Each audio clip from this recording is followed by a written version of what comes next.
Hello, good day everyone, and welcome to this week's Inventor Make It Snappy session. You here with Yashin from Modern Onesolve, and the Inventor feature we shall be covering is the sheet metal punch tool.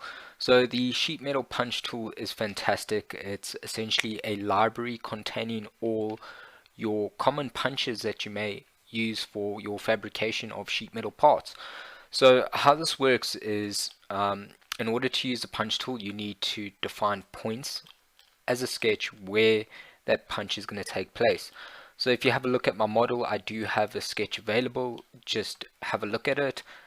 Just 60 millimeters on either side, and of course centered. So that's the first aspect or entity we'll need in order to use the punch tool. So what I'm going to do, instead of manually designing each and every punch, we want to reduce the amounts of information that we're replicating in terms of design. So I'm going to head over to my ribbon and start the punch tool. So what's going to happen is a dialog box is going to appear with all your standard punch definitions. So this is some sort of a library that you can quickly access, so you don't have to redesign these punches over and over again. So you can see there are a couple different types, okay, which is quite nice. We don't have to build these from scratch. Come into our library, grab one of them. So I'll use this OB round and select open. Once you do that, it will automatically find those sketch points to place your punch features. So that's quite nice. In the dialog box, you do have a preview of what the punch will look like when it's done, and you can also cipher through the items in your catalog. Okay, so once you've got the designated punch ready, you have to choose your geometry. In this case, the geometry where it's going to be positioned has automatically been selected by Inventor.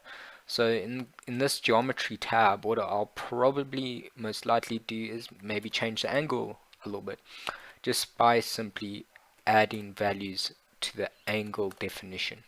In this case, I'll leave it back at 0.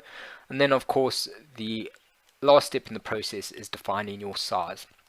So these are quite intelligent. They are parametrically driven, so you can cater for all the different standard size punches that you may have or use. So in this case, under width, if I change the size, you'll notice I do have a drop down.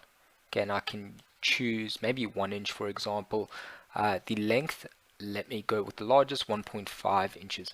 So yes, this is in inches. The default punch tools inside of Inventor are in inches. However, it's not too much of a train smash. What you can do is author your own punch tools that use your units, your sizing, and your specific categories.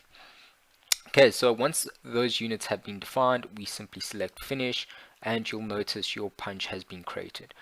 So these do build in your browser as an eye feature, and what you can do is edit these. So I can select edit feature and maybe go redefine that size again. Okay, so let me change